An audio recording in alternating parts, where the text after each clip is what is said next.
Hello and welcome to AIT Hub. I'm afraid Paul's not with us this evening. He's had some other things to take care of, but we have a fantastic speaker, Thomas Shidlow. Is that how I pronounce it? Yes, it's correct. Thomas Shidlow. Thomas, yeah. So Thomas is going to talk to us about TinyML today and anomaly detection. So some of you are aware we rebranded as the AIT Hub a few months ago, as we're now part of the Edge AI consortium led by Newcastle University. Can you give us a little information on how the Edge AI Hub's going? Edge AI Hub has been launched, so it's already started. We are working with our partners and the 11 universities on establishing the agenda of research. So I will have some slides of what we are working on and who is the partner of the consortium of the hub. So now everything is working fine towards the better understanding of the future research. That's great. I won't try and preempt your talk then, if you've got slides on it. So I understand Newcastle University are running a winter IoT school this week. This is first of several. And I think this is something our membership could be really interested in. Could you give us a brief overview of what's covered there?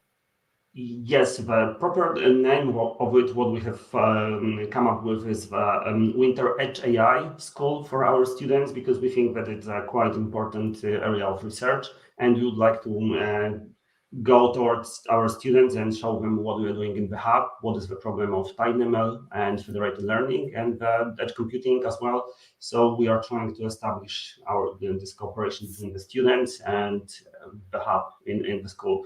So now we are starting with our PhD student and the MSc students, and the next year most likely will go towards the undergrads as well.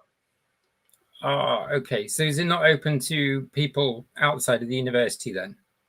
This year, no. We are trying to collect some information, how it works, and some feedback. And next year, most likely, will go towards a broader audience with the school. Okay, cool. I just need to introduce next month's event. We've got automating production processes and reducing energy waste with AI, given by Marcin Rocek and Mariusz Kolanko. So that'll be published as we go on today. So a few months, I was looking through the IoT North back catalog, and we had Jim Bennett on counting bears using TinyML. This was a couple of years ago, and he programmed Edge Impulse to recognize bears because he lived in the countryside and he had a problem with bears coming in his garden. So he wanted to use the Raspberry Pi Zero to send an alert whenever a bear entered his garden, which is quite a good application. So I assume that the technology's moved on substantially since then. So that's why I was interested in your talk today, Thomas. I think there could be some really interesting applications there. If anyone's got any questions, please put them in the chat and we'll put them live to our host, Thomas. Okay, brilliant. Okay, I will let you carry on. Okay, so just starting a short bio. So my name is Thomas Shidlow, as it was introduced before. I moved to the UK from last year in March, from Europe, from Poland. Before, I spent most of my time my academic career at the university and at the uni. I worked in the number of European projects, research projects, and the national ones. We did some experiments and the research in the telemedical systems, embankment monitoring, and flood monitoring. And currently, we're working on the serverless computing and cloud computing. And in the Edge AI Hub, we are working on the edge machine learning and the TinyML. So this is what I'm planning to discuss today. And of course, what is the issue with edge anomaly detection and what problems we are facing trying to run this kind of machine learning models on the edge. So first, just to make some small background, why edge and what is the difference between the cloud AI or cloud machine learning and the edge machine learning or edge AI. Usually in most of the cases, we have IoT devices or some devices, and we are sending this data from the devices excuse me for sound in the background. So we are sending the data from the devices to the cloud for processing in the clouds, and then we need to send the data back to the devices and control some processes and the devices or equipment. But with the edge, the idea is that we can move some of the processing from the clouds towards the edge, closer to the source of the data on the networking devices, on some servers located on the factory floors and this kind of devices, and to the GSM cell towers and so on and so forth. So we can process the data close to the source of the data, close to the factories, close to the devices, and so on and so forth. So what is the benefit of moving the computation from the cloud to the edge? Of course, we are introducing the ultra-low latency, so we have seamless connectivity, we have faster communication and the transparency of sending the data from the devices to the cloud. We can adapt to the environment because we can adjust the processing, the type of processing, type of devices close to the source of the data. We can increase the privacy because we do not need to send the data from the devices to the cloud for processing. So if we have the sensitive data related to our health or that we wouldn't like to share with anyone else, we can process it locally and use this data for our purposes. And of course, due to the fact of the optimized the communication, we have real-time actuations, so we can control the industrial processes and the factory levels and so on and so forth. And we have found the benefits of Edge AI in the hub, so that's why we started the Edge AI hub. But at the same time, we have found and identified the number of problems with edge computing and the systems working in the edge. These problems are related to the cyber disturbances in the Edge AI. Simply speaking, it's these cyber disturbances are caused by the different variety of factors: system and software faults, human errors, noises in the sensor readings, and some environmental effects, faults, and so on and so forth, and finally the cyber attacks. So the aim and the purpose of this Edge AI Hub is to run the research towards new generation of the edge models, resilient to the attacks and the failures, and of course the way how we can monitor, observe, and how we can manage the models in the edge and the IoT devices itself. So simply speaking, we are mostly focused on the system research and how to make the edge computing more resilient to some cyber disturbances. The work in the hub is divided in some of the work streams and the research scopes. Most important work stream one is for the engagement and the impact of the hub to the society, to the industry, and so on and so forth. But the real research is done in the free work packages, work stream 2 for cyber discipline for edge computing, then systems for edge computing and edge computing for AI, how to create the edge computing systems, how to adapt these systems, and how the models could be deployed on these systems. And finally, how to make the resilient models for edge computing. And we have workstream 5, which is simply speaking the application and the use cases. So what we have to do, we need to create some use cases and show how our models and the tools and techniques can be deployed in the real systems. Hub is composed of 11 universities across the whole UK. We have number of research associates and PhD students working in the hub on different kind of research problems that I have mentioned. And we are supported by more than 55 organizations and industry partners. So all of them are giving us some feedback on our work, and we are in constant in contact with them, asking the industry partners what problems they are facing, what they would like to see from the hub, and how we can cooperate together. So all of this stuff, all of this collaboration, all of these partners are working together in order to provide the new generation of this edge AI, machine learning, and the AI systems.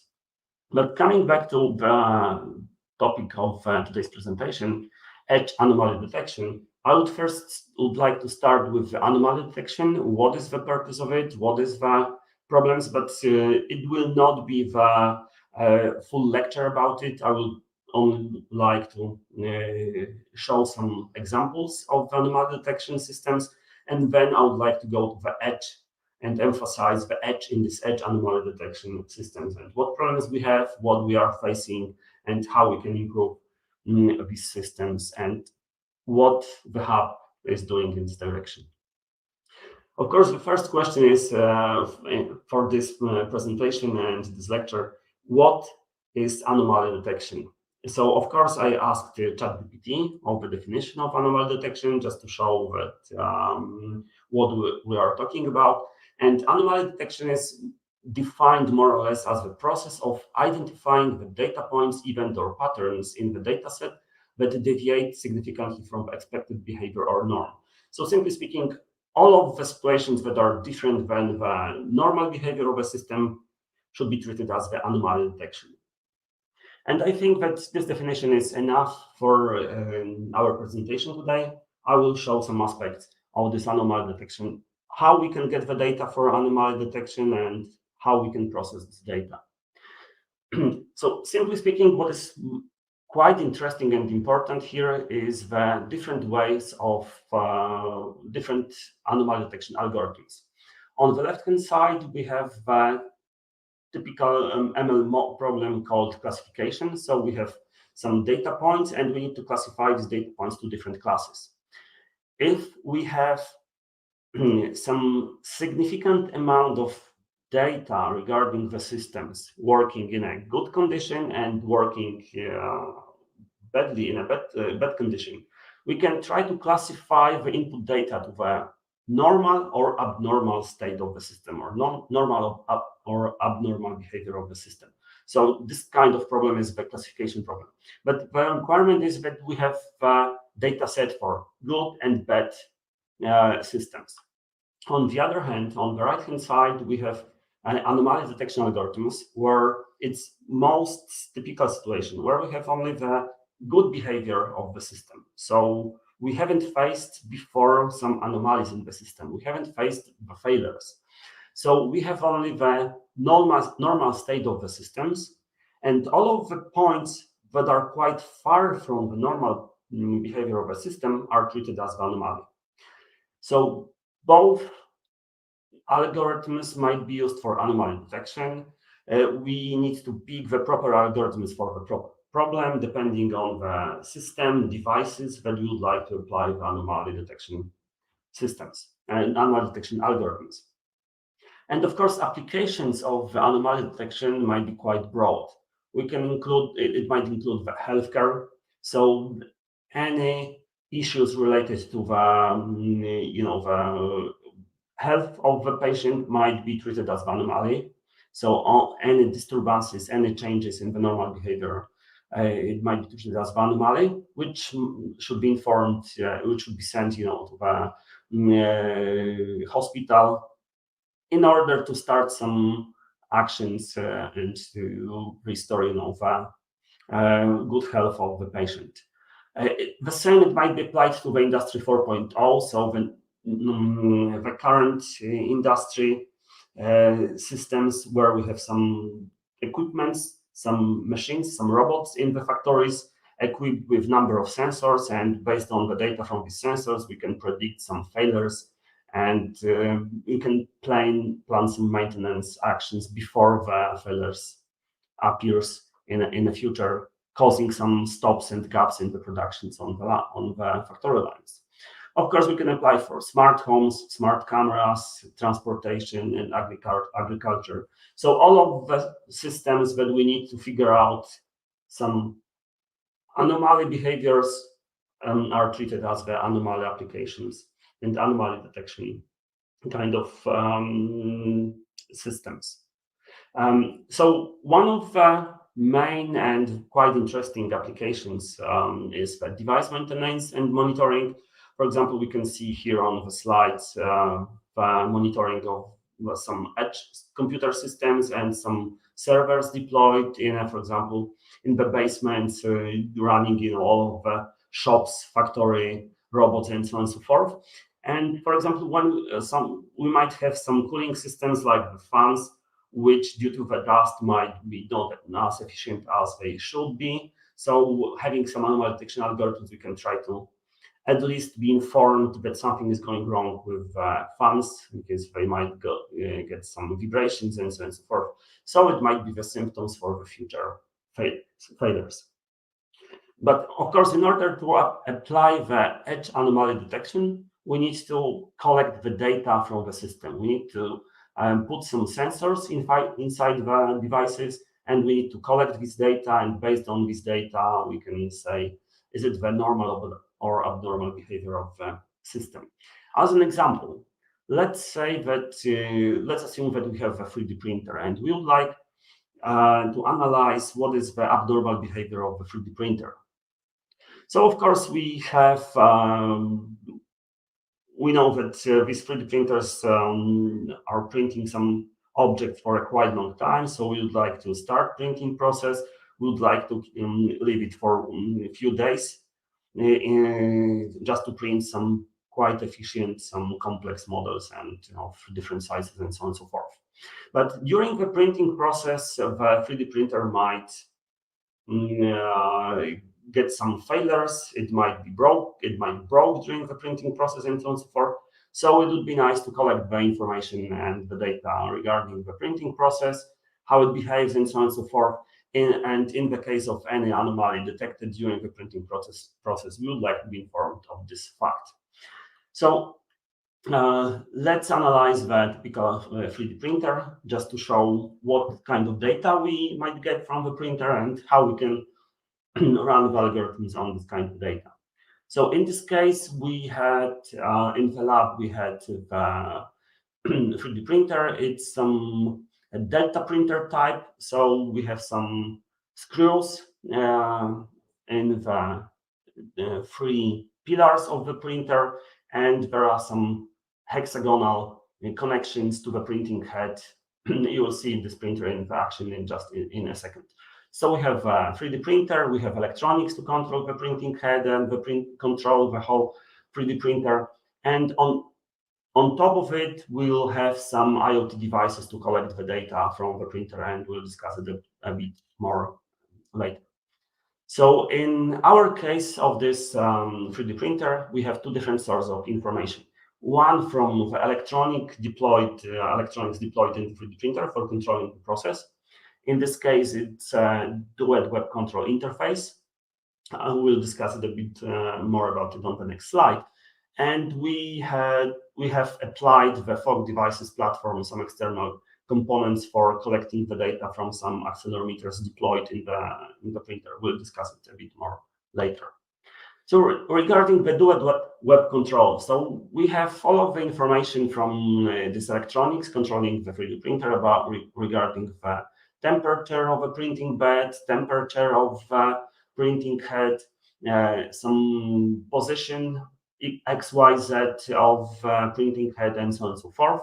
So we can collect all of this information using API. So using the Python script, we can connect to the printer. We can collect all of this data, but it's the normal information used for controlling the printing process. So nothing more, only some basic information of the printer state. But in order to run the anomaly detection algorithms, in this case, we needed to add some extra sensors just to provide the additional information. So what we did, first one, we have implemented and deployed the plastic tension sensor just to measure what is the tension of the plastic pushed to the printing head for printing the models. And we have added two accelerometers.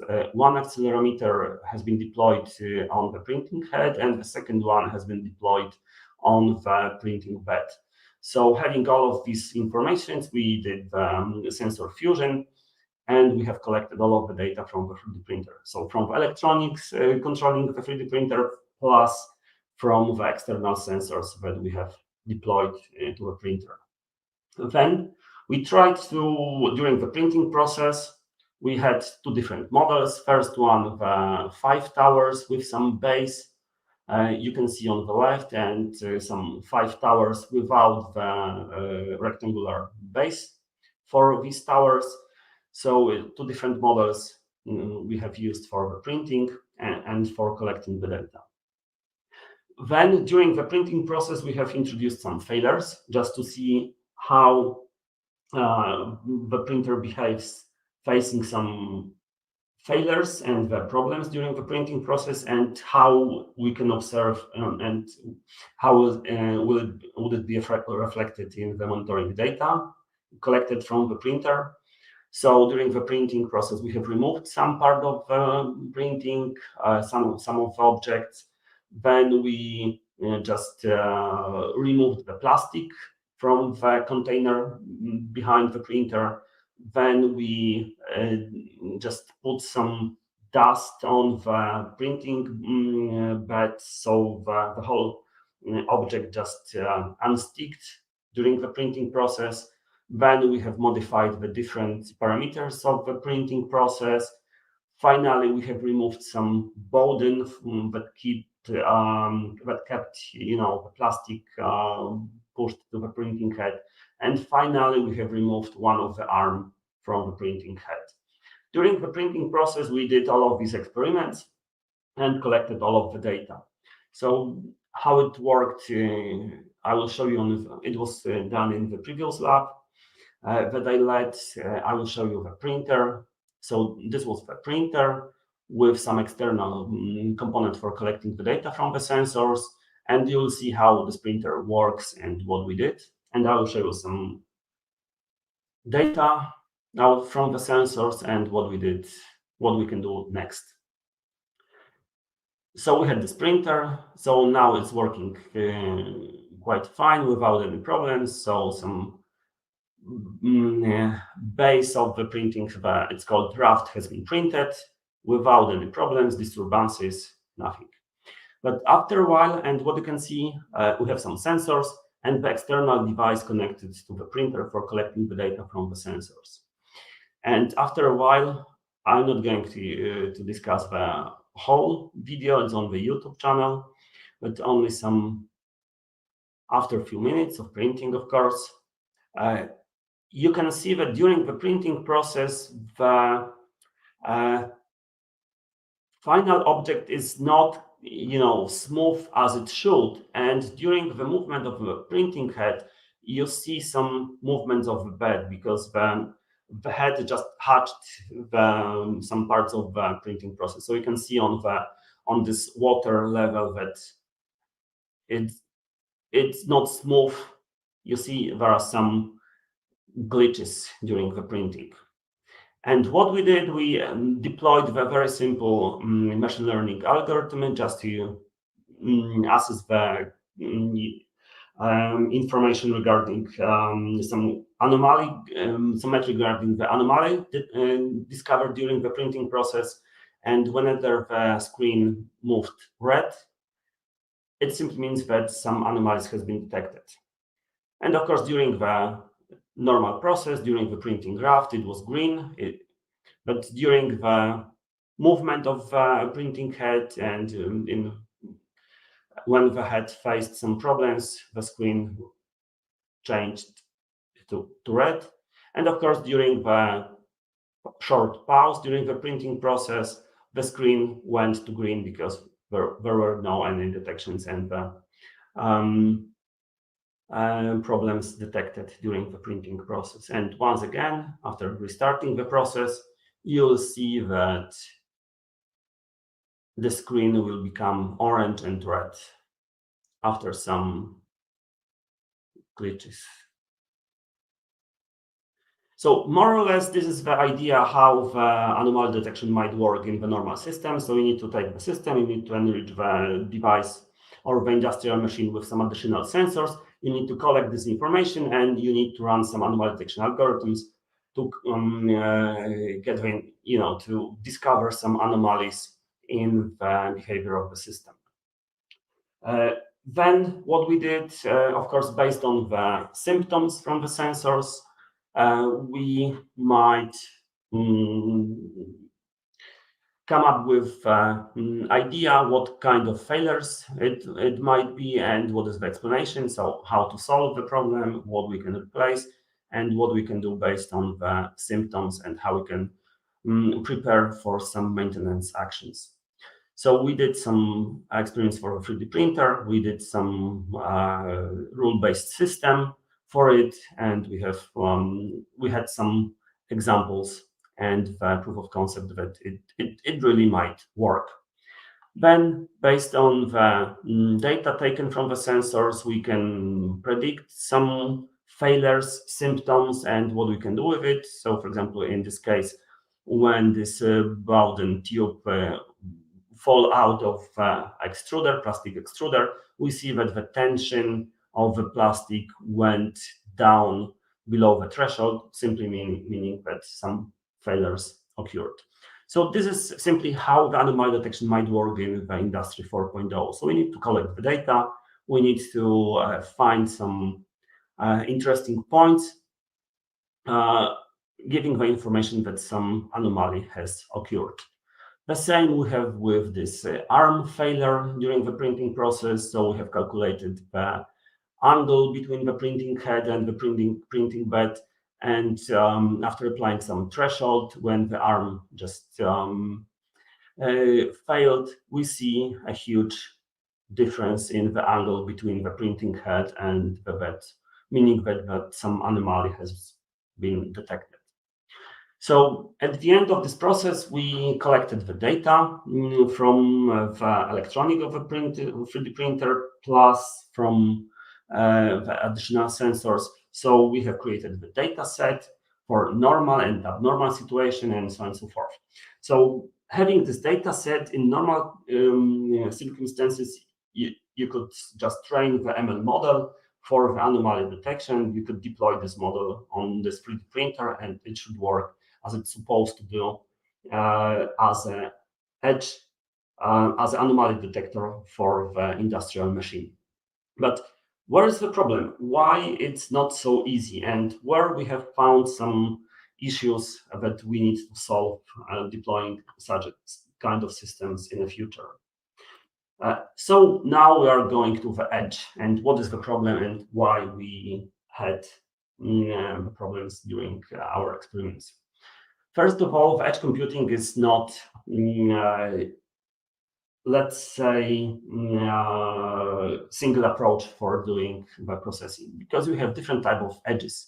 We might have edge computing as the enterprise systems, as a huge containers with a number of servers collocated close to the GSM stations, cell towers of mobile phone companies and the providers.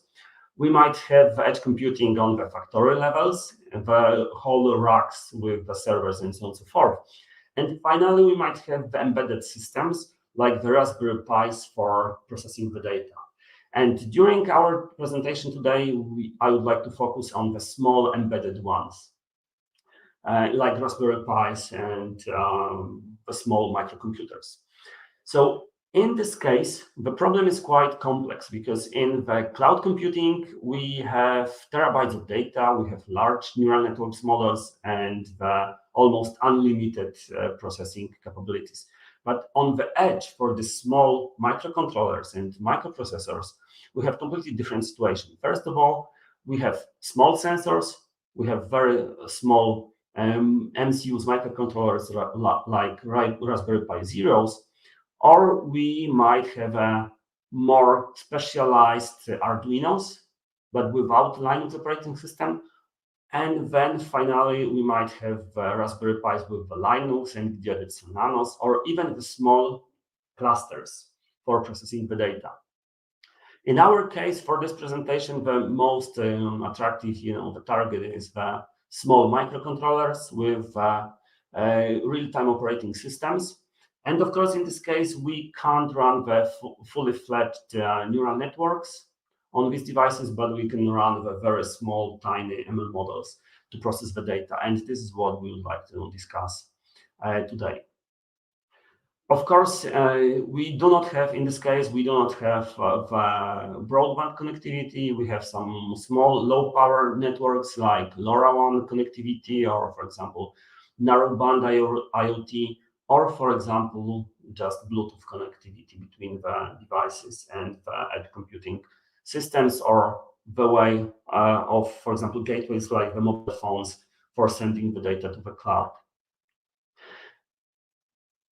And together with small microcontrollers and ML models for these microcontrollers, we need to talk a little bit about TinyML, which is, simply speaking, the broadly defined as a fast-growing field of machine learning, where the main aspect is that most of the processing should be done on device, so on the sensors itself. So all of the processing, all of analytics should be done on the sensors, and with extremely low power, and it should work for battery-operated devices. So the term connected with the battery-operated devices is always on use cases, because in most cases, these systems, these sensors might work on the batteries, or they might get the energy for processing the data, harvesting from some external sources. So this is quite an interesting area of research. And in this case, we are targeting very small embedded processors. And for example, when we discuss the ARM, we should also discuss the RISC-V processors, but sticking to the ARM processors, we are targeting the Cortex-M processors, so the small ones, microcontrollers like in the Arduino board. What is interesting and most important for these small microcontrollers, we have very limited instruction set. In some cases, we don't even have the floating point operations.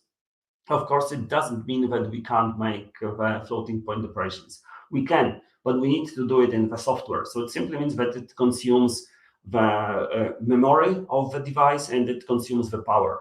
So we should stick to some very easy, very tiny ML models for processing the data, most likely using the integers and using low precision arithmetics.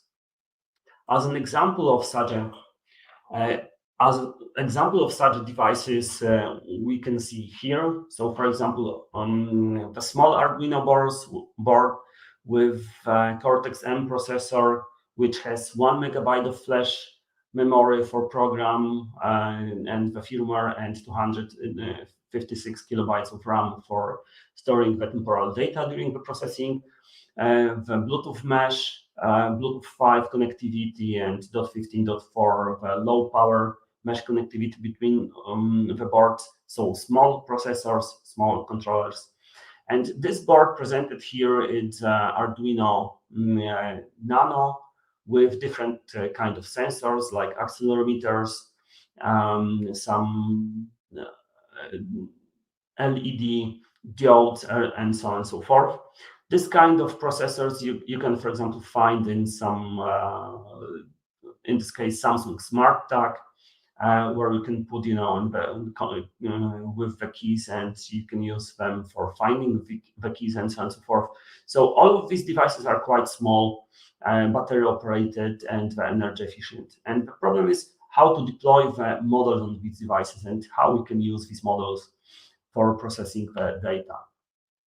Of course, we have some tools and techniques like TensorFlow Lite, where we can train the model for the desktop computers. Then we can convert these models to the Lite format using TensorFlow Lite model converter, and then we can convert this model to the binary form, where we can put inside the Arduinos or some microcontrollers. So there are other frameworks like the TensorFlow Lite, for example, there is executors from Meta, but nevertheless, the TensorFlow is the gold standard on the market and commonly used in this kind of research.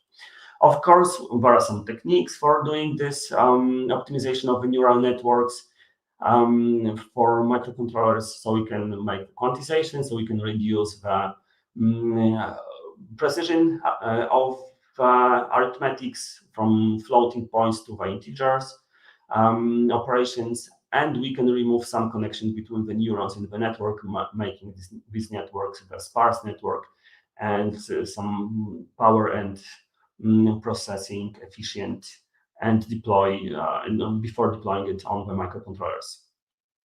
Of course, we can use the other techniques as well, like some digital signal processing. So, for example, we can make the Fourier transform just to make the spectrograms and to analyze the data from the sensors in the frequency domain. We can calculate some metrics on the signal, like the power of the signal, number of crossing through zero, and so on and so forth. And you can use this pre-processed data as the input to the model, reducing the necessity for computing and requirements for processing the data through these models and finding some anomalies in the data.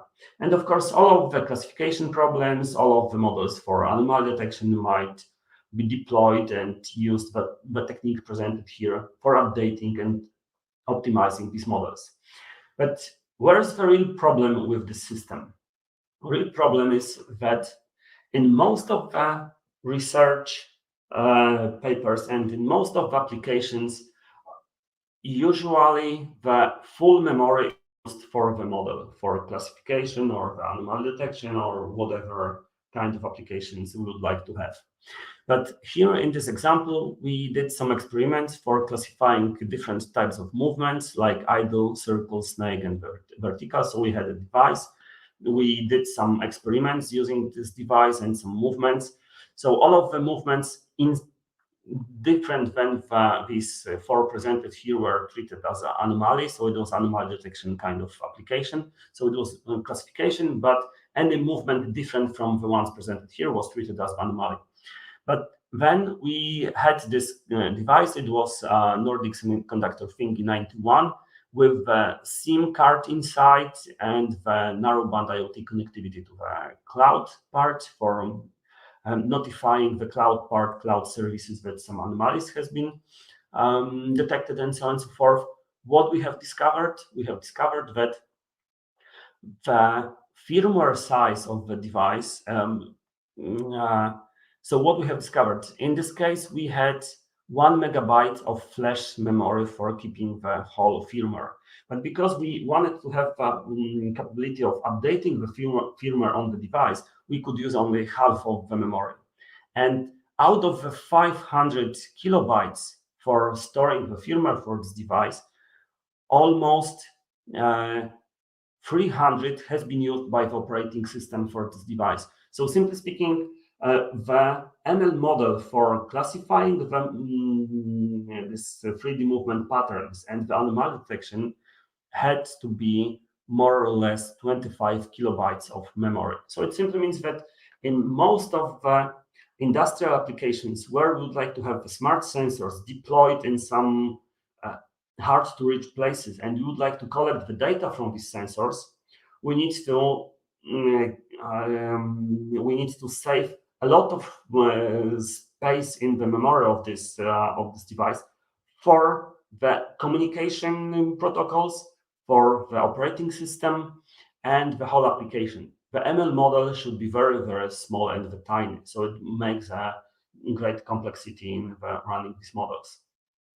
The second problem that we have of course, we can take the data like we had from the 3D printer. We can train the models on the desktop computer. Then we can deploy these models on the devices, and we can run on the devices. So since then, the time it works as it should, as it was trained.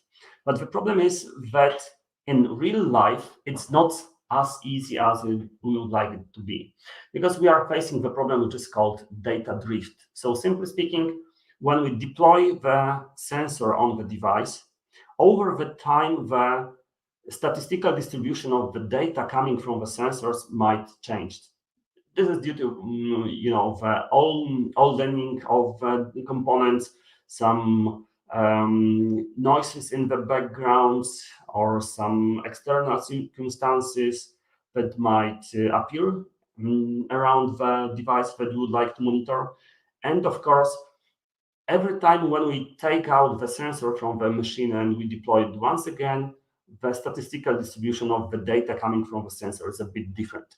So the problem is that when we train the models on the historical data, and after deploying on the real device, it will work fine for 1 week, 1 month, maybe 2 months, but then we need to retrain the model and adjust the model to the current situation, because otherwise this system might stop working. Just to see how it might influence the data quality and the accuracy of the model, we can see here. So when we have some model and over the time we have a data drift, so some changes in the physical phenomena and the statistical distribution of the data from the sensors, without the data drift, the accuracy of the model is constant over the time. But when we have some process like the oldening or aging of the equipment, the accuracy of the model might drop significantly. So what we need to do, we need to update the model just to increase the accuracy of the model. And of course, we need to make these updates quite often. But it's not easy. Why? Because when we collecting the data, then training the model, developing and optimizing the model for the device and running the models, we have few problems. First one is that we need the on-device training, which is usually not possible on the devices because of the limited capabilities of these devices. Then we have quite complex currently coprocessors for even in the microcontrollers for speeding up the inferencing of the models on the devices, but they are not designed for on-device training. So we need to train the model usually in the CPU, in the processor. Then we need to run it using the coprocessors. So it's not an easy task. And finally, once we deploy the sensor on the device, in most cases, we have no possibility to observe how this device behaves in real life. So we need some sort of mechanisms for observing how the device and the sensor, the smart sensor, behaves after deploying to the hardware or the industrial equipment. So therefore, we need to come up with a new kind of research, new generation of research, where we need to focus on the on-device training. This is the example I will show you the short movie now, how it works. So the idea is that we have we have industrial machine like fan, cooling fan in a factory. Then we would like to just stick the sensor to this fan, and we would like to train the model directly on the fan itself.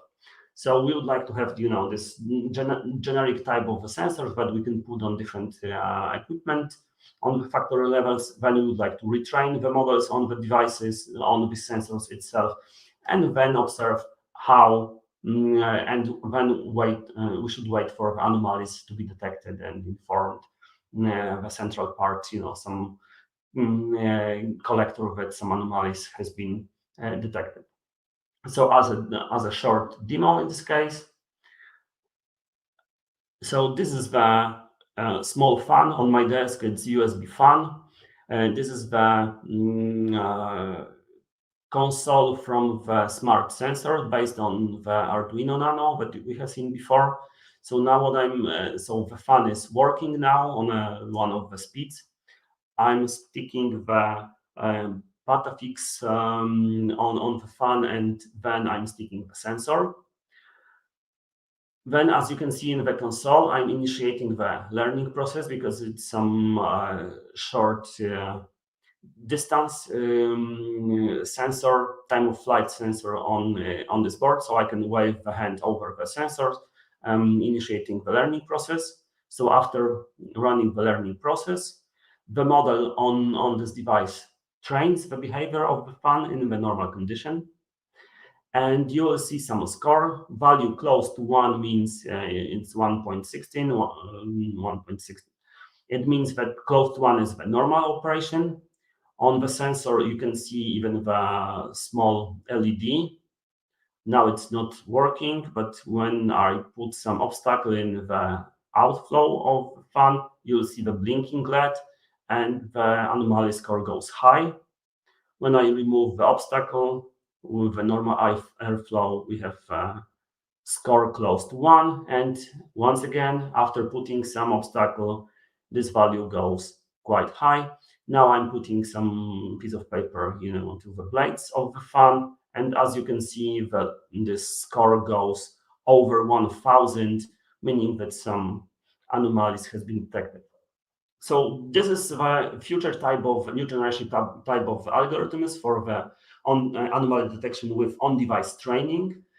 So this is some part of the research that we are doing in the hub. So we have a generic type of sensors. We can train these models on the devices after deploying the sensors in the field.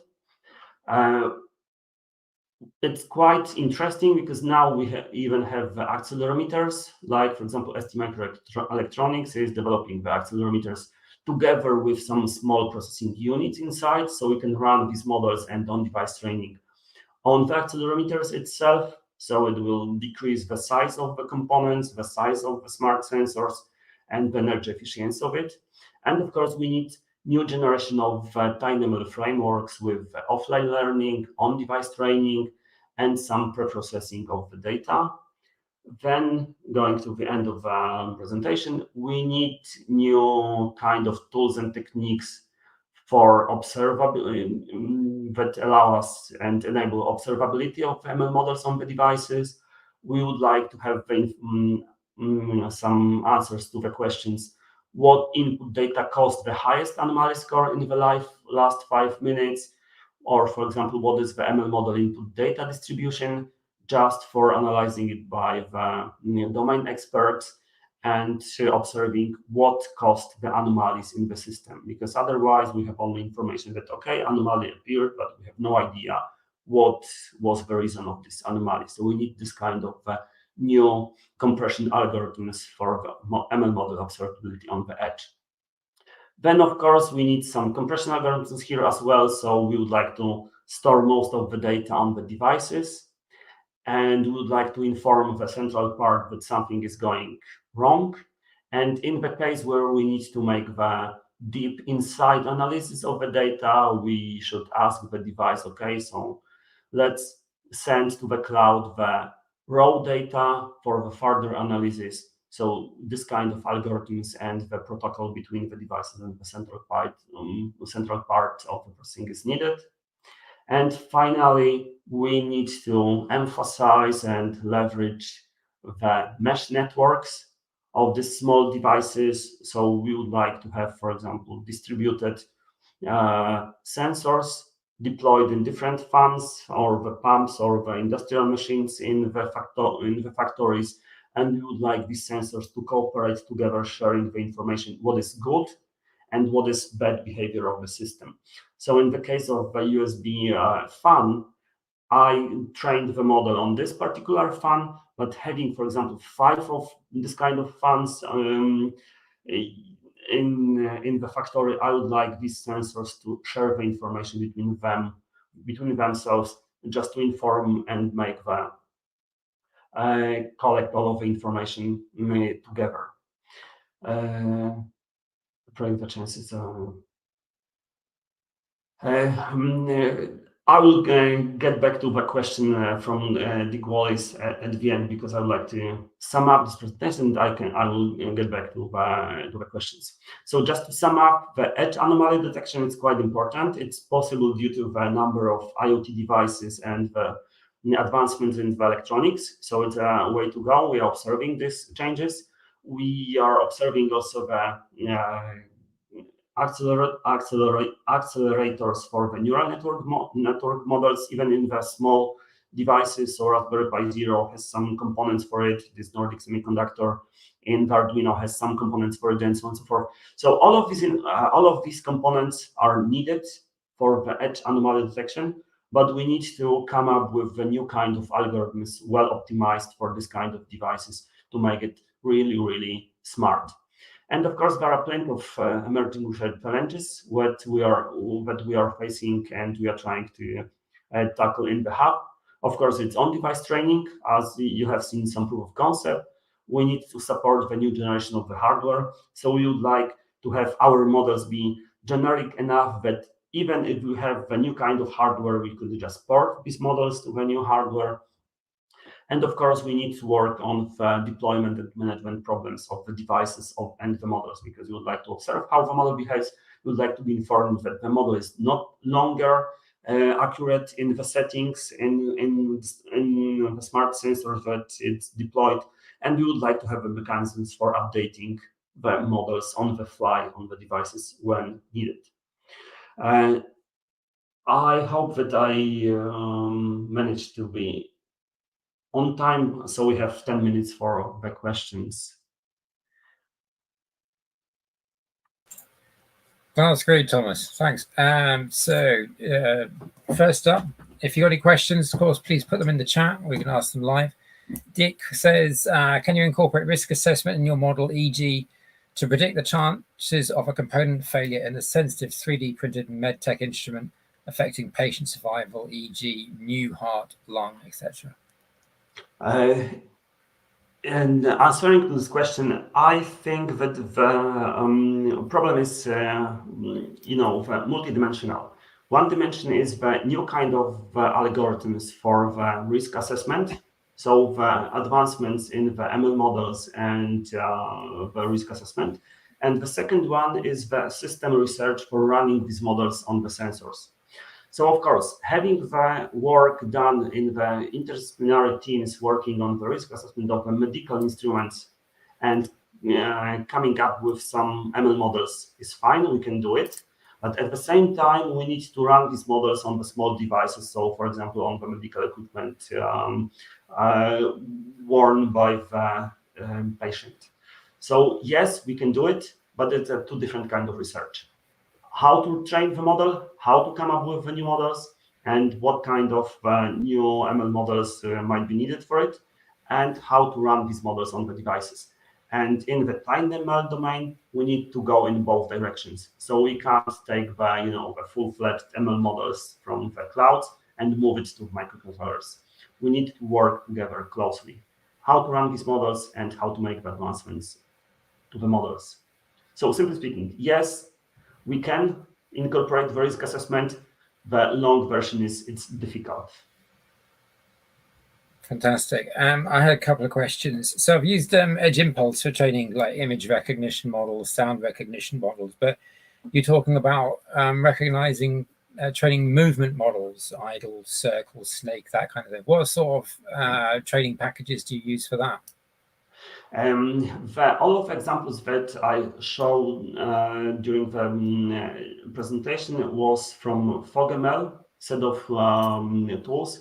It's a framework developed by myself mostly. I'm leading this project, and on the market we have a TensorFlow Lite, we have Edge Impulse, we have all of the other the providers of the frameworks. But what we have, we made the decision a couple of months ago that if we really want to improve and work on the new kind of algorithms, we need to work on our framework, because we have a full flexibility of extending the framework any direction that we want. So we can use other frameworks as well, but in this case, we're working on our new framework just to make full flexibility. Is it FrogML, F-R-O-G? Yes. And is that open source? Is that something I can download? Yes, you can download it. It's open sourced. There are some examples of the models. There are some examples for Arduino boards, for Zephyr operating system, for ST microelectronics, for the small accelerometers. So all of the algorithms that we are developing, we are trying to extend the FogML. We are using also the other ones, but we have some the unique algorithms that is very difficult to find elsewhere. Okay, you mentioned on-device training several times. Now, certainly with neural networks, I thought the received wisdom is you trained it on as big a machine as possible, and then you just put the tiny bit of applied machine learning logic onto the edge device. But you're talking about actually doing the training on the edge device. Yes, it's a quite. We are quite happy with the results, and to be honest, we are investigating not only the neural networks. We are trying to run the other than neural networks models on the devices. So in this case, we have some combination of it's called rendezvous sampling and some sort of smart sampling techniques to make the on-device training. So we are trying to investigate the other models than the neural networks, because neural networks are perfect for some of applications, but in this case, we have found that running the different types of the models might bring even a better results than the neural networks. So Okay. that's why we need this flexibility. Okay, so you're saying you could train an image recognition model on an edge device? Yes, it's a work in progress, what we are doing now, but for the time series data processing, as you have seen, we have this on-device training, and we are thinking of different modalities as well. Okay, John asks, is it well understood what the implications of using integer arithmetic are on the statistical algorithms that you use? I could imagine that it might be hard to get a feel for the effect of that. It's true. It's always, the decision you need to make, whether you like to go towards the integer arithmetic or the floating point operations. Of course, you can make the mix of both. So you can make the most of the processing using the integers and only some part of them using the float arithmetics, especially for the small Cortex M0 processors where you do not have the dedicated floating point operation units.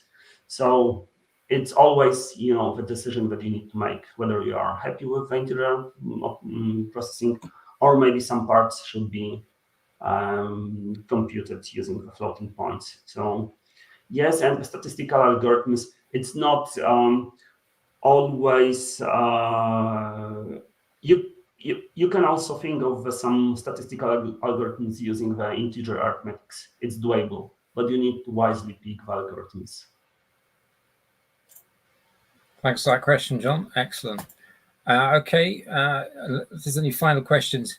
One general question I had is, does 5G change the proposition of edge? Because you've got much reduced latency, much increased bandwidth. If you've got a local 5G base station in your factory, there is a potential to move some of the computation away from the edge back onto large servers somewhere.